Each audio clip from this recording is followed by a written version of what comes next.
Mesdames, Messieurs, bonsoir. Bienvenue dans cette édition sur Zéro TV dont voici le sommet. Interdiction des constructions en matériaux précaires dans la zone de la route des pêches. C'est ce qu'a décidé les membres du gouvernement béninois en leur séance hebdomadaire du Conseil des ministres ce mercredi.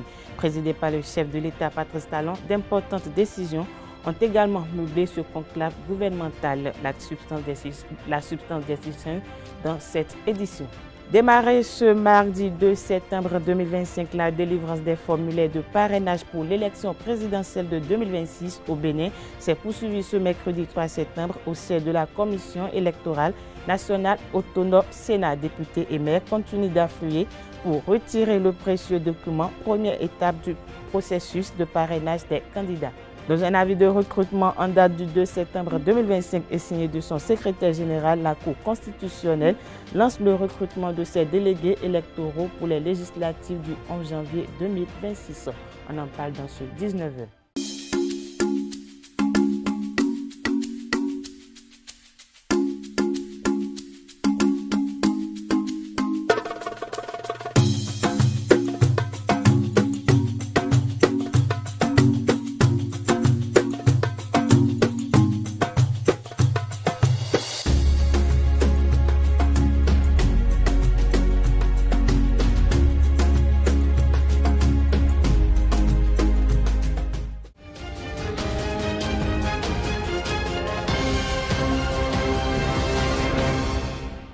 À nouveau, bonsoir. Merci de nous recevoir chez vous. Après un mois de congé, les membres du gouvernement se sont réunis ce mercredi 3 septembre en Conseil des ministres sous la présidence effective du chef de l'État, chef du gouvernement, président de la République, Patrice Talon. D'importantes décisions ont été prises au titre des mesures normatives.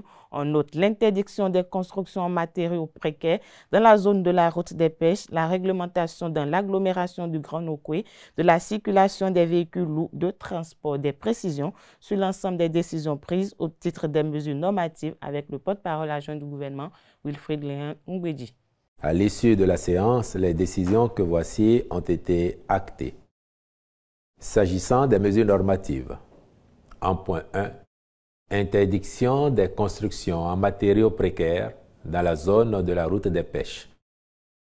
La mise en œuvre croissante du programme de modernisation des infrastructures urbaines dans plusieurs villes du pays, notamment celle du Grand Nokoué, appelle un encadrement des aménagements, particulièrement des constructions situées sur certains axes stratégiques tels que la route des pêches, dont la vocation touristique s'affirme de plus en plus.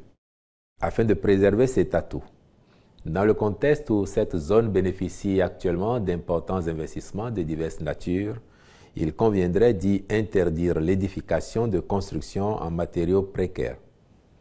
Le présent décret est donc pris à cette fin. Aussi, les propriétaires, présumés propriétaires et détenteurs de parcelles abritant de telles constructions sont-ils invités à procéder à leur démantèlement au plus tard le 31 décembre 2025. À cet effet, pour ceux d'entre eux ne justifiant pas de la capacité de recouvrer leur logement du fait de cette démolition, il a été décidé qu'un appui soit apporté à leur réinstallation. En point 2, réglementation dans l'agglomération du Grand Nokoué de la circulation des véhicules lourds de transport. La circulation des véhicules de transport poids lourds ou gros porteurs constitue une source de désagrément pour le voisinage immédiat à cause de nuisances sonores, de pollution atmosphérique due à l'état défectueux de ceux-ci, de perturbation de la mobilité des usagers de la route avec des risques d'accidents parfois graves, etc. À cela s'ajoutent les stationnements anarchiques, la destruction des feux tricolores et d'autres équipements de sécurité routière, la dégradation en situation de panne de la chaussée occasionnée par des écoulements de fluides et lubrifiants. En raison de ce que la réparation et la réhabilitation des routes dégradées nécessitent d'importantes ressources financières et tenant compte du programme de modernisation des infrastructures urbaines qui se développe dans les villes du Grand Nokoué, il devient impératif de mettre en place un système d'exploitation et de gestion efficace des systèmes de transport routier afin d'assurer la durabilité et la rentabilité du réseau. C'est pourquoi Le présent décret réglemente dans cette agglomération la circulation des véhicules lourds de transport de marchandises. Dès son adoption, il sera accordé aux acteurs concernés un moratoire de 3 mois pour s'y conformer afin qu'à compter du 1er janvier 2026, ces dispositions entrent effectivement en vigueur. Au titre des mesures normatives, ont été par ailleurs adoptés les décrets portant approbation des statuts modifiés de la Société des aéroports du Bénin, mise en place de cadres de concertation et de facilitation de l'exécution des projets et programmes nationaux dans les communes, attribution, composition, organisation et fonctionnement de la Commission nationale permanente chargée du suivi de la chefferie traditionnelle et nomination de ses membres. Dans le registre des communications, le gouvernement a décidé des travaux de construction d'un stade départemental de type omnisport à Parakou et aussi l'approbation du plan stratégique 2026-2030 du Centre universitaire d'enseignement professionnel des précisions, toujours avec le porte-parole du gouvernement. S'agissant des communications, en point 1, travaux de construction d'un stade départemental de type omnisport à Parakou. Le projet à réaliser intègre, entre autres, le terrain de football principal en gazon synthétique de qualité FIFA Quality Pro et la piste d'athlétisme, les terrains de handball, de basketball, de volleyball et de tennis avec un revêtement composite souple sol sportif, de même que les tribunes, le local technique, la plateforme caméra, le château d'eau et le forage. Le Conseil a autorisé la contractualisation avec des entreprises qualifiées en vue de l'exécution des travaux, à charge pour les ministres concernés de veiller au respect scrupuleux des prescriptions de leur cahier des charges. En point 2, approbation du plan stratégique 2026-2030 du Centre universitaire d'enseignement professionnel, avec la phase pilote qui a permis d'opérationnaliser une première formation au métier d'entrepreneur agricole en octobre 2022 à l'Institut universitaire d'enseignement professionnel des métiers de l'agriculture de Djougou. Un modèle pédagogique professionnel innovant a été conçu et testé avec satisfaction. Aussi, sur la base d'un diagnostic de la demande du marché de l'emploi et des offres de formation actuelles et à venir, le présent plan a-t-il été élaboré. Dans une démarche qui garantit un bon arrimage avec la stratégie nationale de l'enseignement et de la formation technique et professionnelle, il prévoit plusieurs filières au sein du dit institut. Ainsi, l'ouverture de 7 nouveaux instituts est envisagée dans au moins 8 secteurs économiques au profit de 3 000 apprenants en formation diplômante d'ici 2030. À ceux-ci s'ajouteront des apprenants en formation qualifiante courte de spécialisation et de formation continue. Le Conseil a donc approuvé le plan stratégique assorti de son cadre programmatique comprenant 3 orientations stratégiques, 3 objectifs stratégiques et 7 axes stratégiques débouchant sur 3 programmes. En point 3, approbation du plan national de développement sanitaire 2026-2030. Il s'agit d'un document de référence pour l'ensemble des acteurs du secteur de la santé, en lien avec l'atteinte des objectifs de la politique nationale de santé sur la période 2018-2030. Ce plan a pour finalité de favoriser l'amélioration de l'état de santé et du bien-être des populations et s'inscrit dans les perspectives des objectifs de développement durable ODD. Son contenu tient compte des faiblesses de la précédente édition, conformément à l'évaluation qui en a été faite et intègre les nouveaux défis du secteur.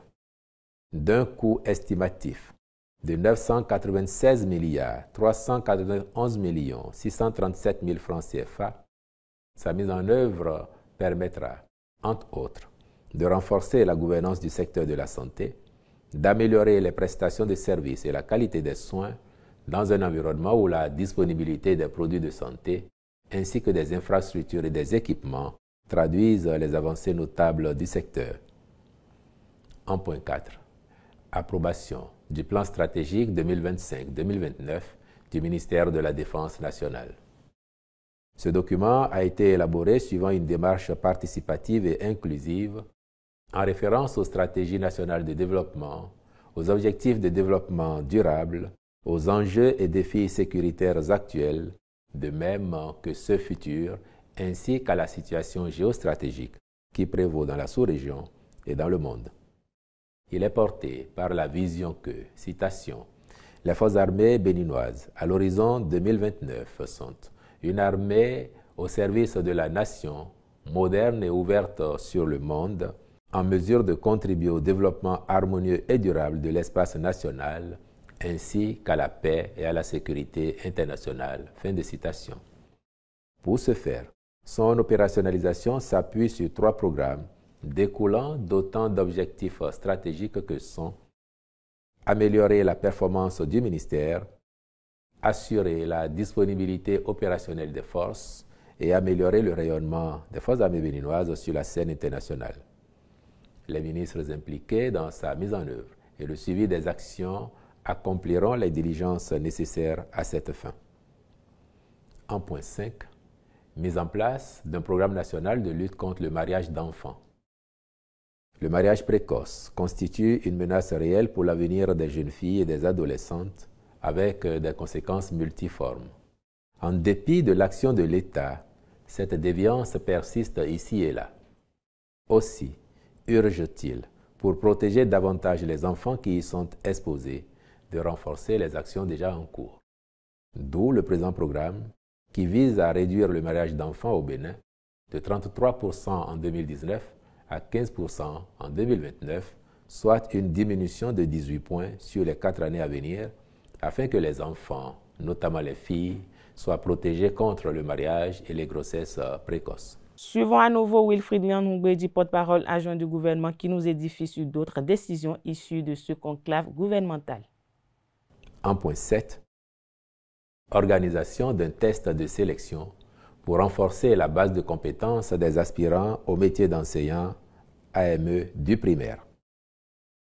Sur la base des besoins exprimés par le ministère des enseignements maternels et primaires au titre de l'année scolaire 2025-2026, le déploiement de 2319 AME sera nécessaire pour maintenir la norme d'un enseignant par classe et favoriser un bon déroulement des activités académiques.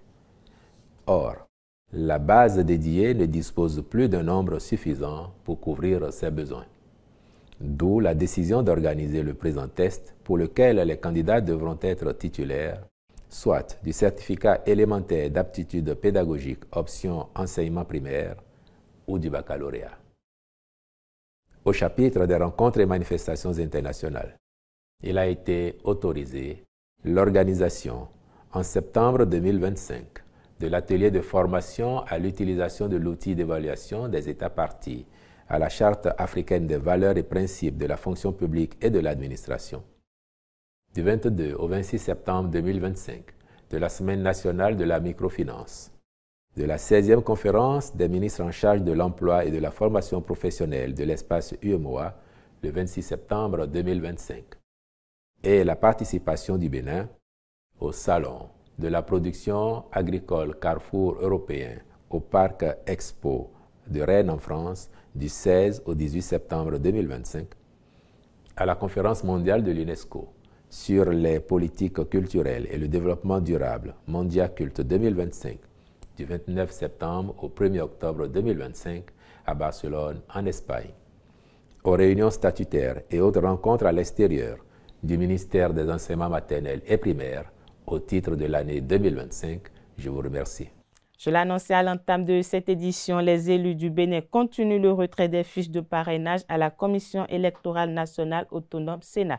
Ce 3 septembre 2025, plusieurs actes de la mouvance ont procédé à l'exercice à leur sortie parrainage en main.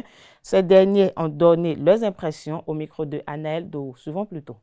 Je suis tellement heureuse de venir ici aujourd'hui remplir et retirer le formulaire pour le parrainage du futur président. Nous espérons bien que tout se passera très très bien. De grande joie pour avoir retiré ce sésame pour participer et parrainer les futurs candidats aux élections présidentielles de 2026. Ces fiches que nous sommes venus récupérer aujourd'hui nous prouvent réellement qu'il y aura les élections. La procédure, elle est transparente et j'ai apprécié le dispositif que j'ai rencontré ici ce matin. Sans doute, mes impressions sont bonnes quand même. J'ai été bien accueilli et j'ai pu remplir les différentes formalités. Et à l'issue de ces formalités, je viens d'avoir mon formulaire. Et c'est avec joie que je lis ce formulaire et que je le garde à mon niveau. C'est beaucoup de joie qui m'anime et beaucoup de responsabilité. La joie parce que c'est la preuve que le processus est engagé. Contrairement à d'autres qui étaient encore dans des considérations assez erronées, nous avons la preuve qu'aujourd'hui, le calendrier électoral déroulé par la Sénat suit son cours et que nous allons droit vers les élections générales dans notre pays, une première dans notre pays. Et je pense que c'est à l'actif du gouvernement sortant, du gouvernement actuel, et c'est à l'actif de tous les Béninois. Si je suis venu chercher, c'est pour aller déposer au siège pour le parti que le ministre d'État Abdoulaye Diop dirige, le parti BR, Cheval Blanc Câblé. Donc je quitte ici, je dois aller déposer pour pouvoir être en règle vis-à-vis de mon parti. Pour le moment, nous allons conserver cela dans un lieu très sûr et le mois venu, nous allons en faire usage et en suivant naturellement les consignes de notre parti, le parti peut le renouveau. Je pense que c'est une activité politique et comme c'est une activité politique, on ne doit pas poser des actes qui ne répondent pas aux dispositions de votre parti. Ce sésame que nous avons retiré fera que cette élection sera une messe pour nous tous. Et c'est dans la joie et l'allégresse que nous irons à cette élection pour choisir celui d'entre nous qui va diriger ce pays demain, pour les 5 années à venir. Nous allons garder notre formulaire parce que nous, on a confiance en nous-mêmes. Et retirer, c'est des fiches personnelles. On n'a pas besoin d'aller remettre ça au président du parti ou bien déposer ça quelque part. Donc, je garde ma fiche jusqu'au jour J parce que j'ai confiance en moi-même et mon parti a confiance en moi.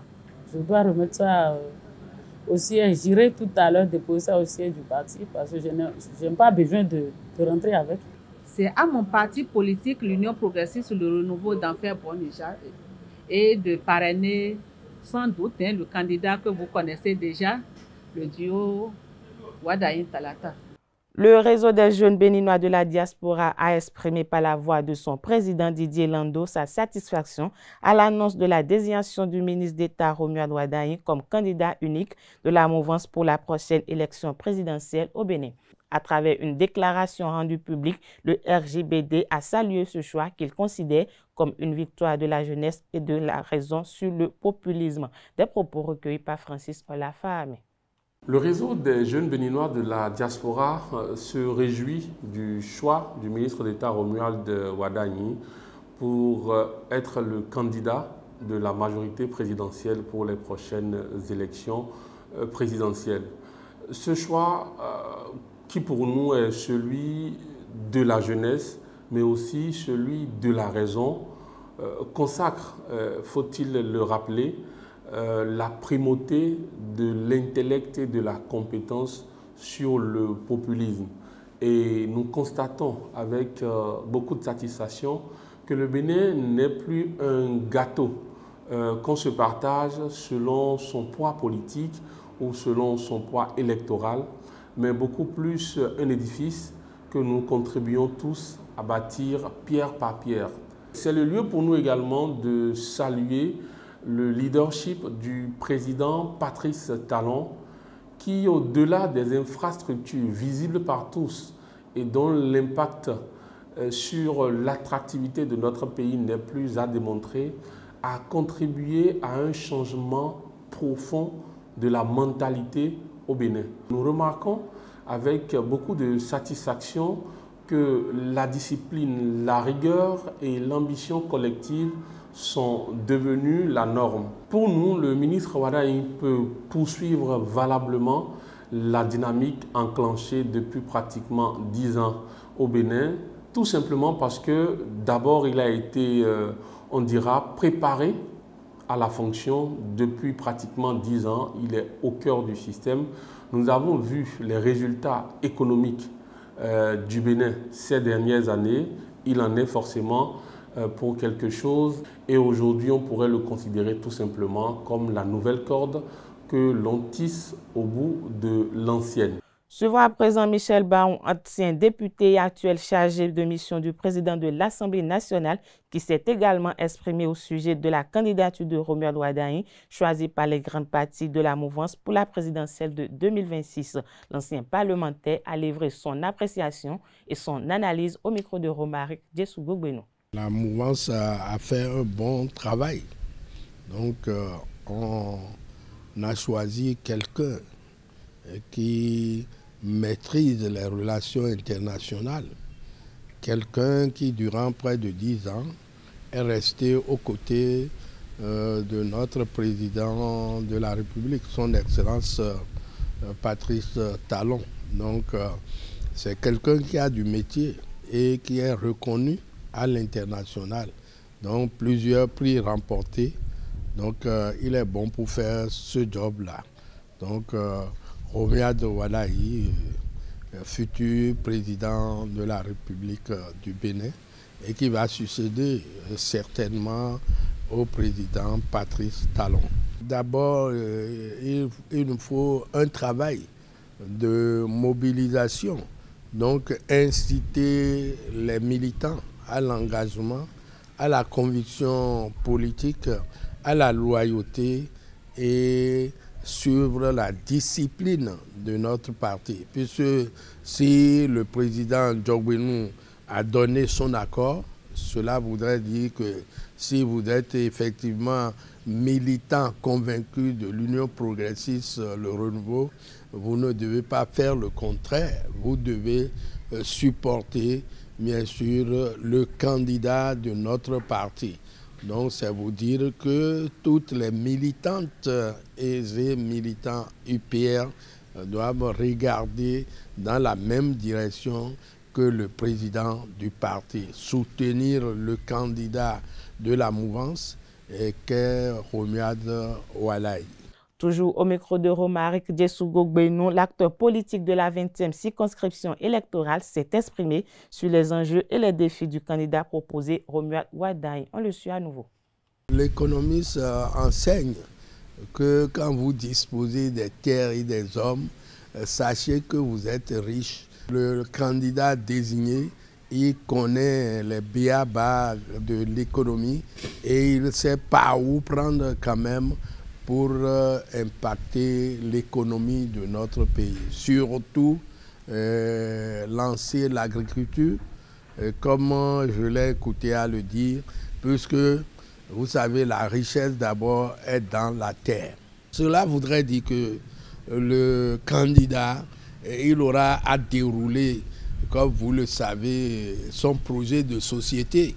Et je vous disais que tout économiste connaît les b.a.-ba de développement. Donc, il aura à faire beaucoup de choses. C'est sûr qu'il va tout juguler pour que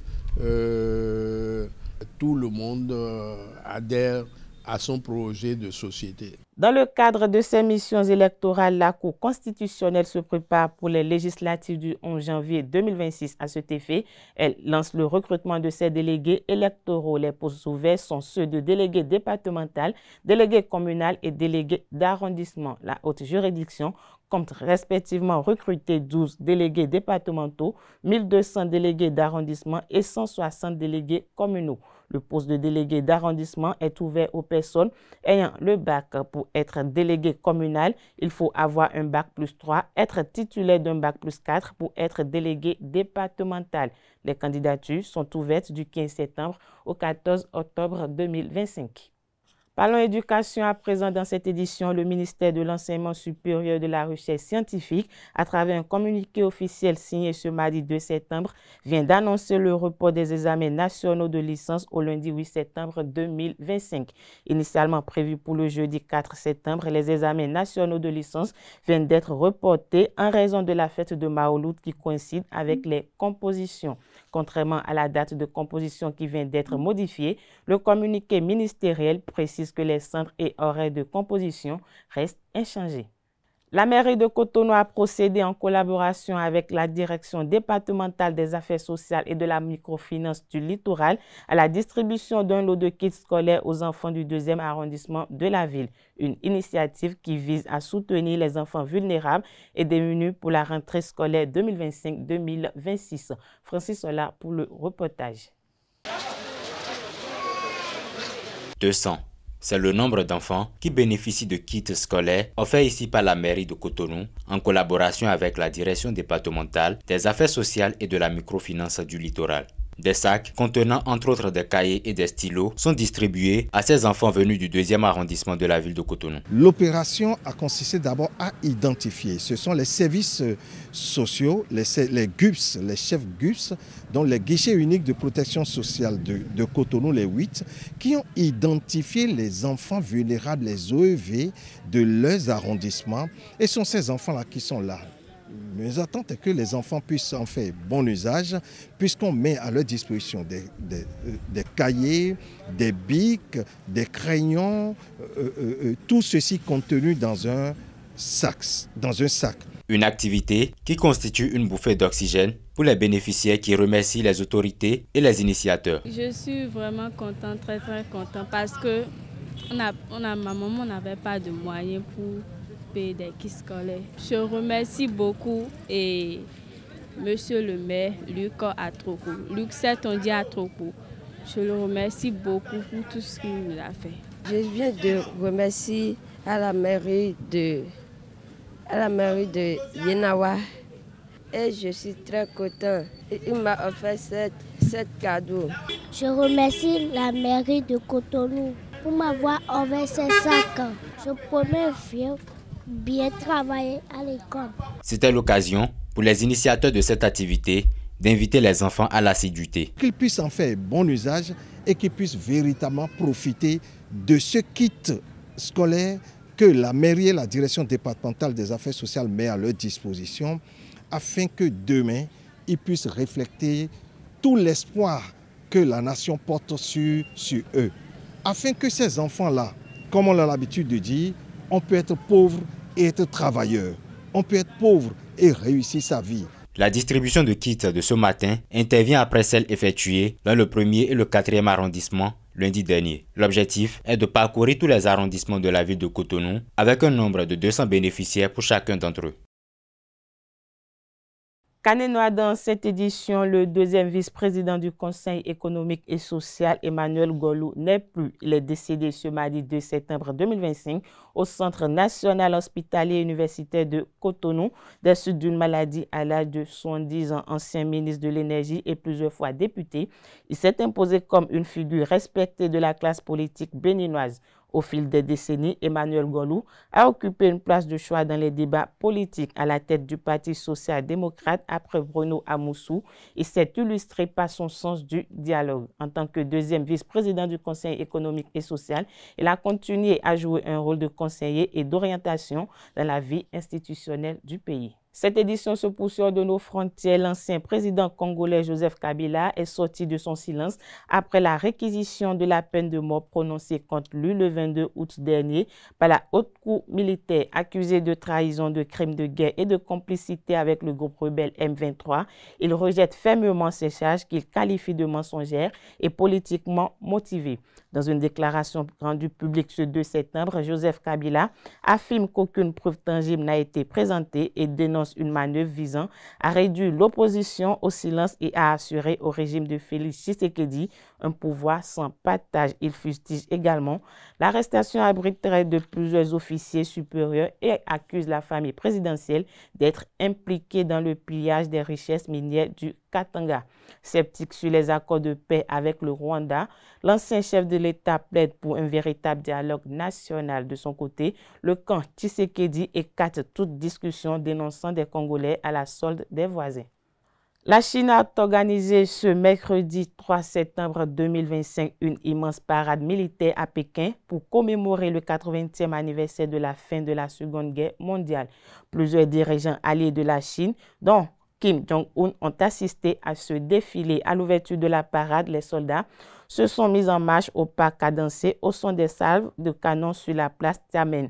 L'événement était par ailleurs l'occasion pour le président chinois de faire l'étalage de sa puissance en présentant notamment ses nouveaux missiles, avions, robots et drones. Précisons qu'aucun dirigeant occidental de premier plan n'était dans l'assistance. Le premier ministre slovaque Robert Fico, chef de gouvernement d'un pays membre de l'Union européenne et allié de la Russie, était toutefois parmi les invités.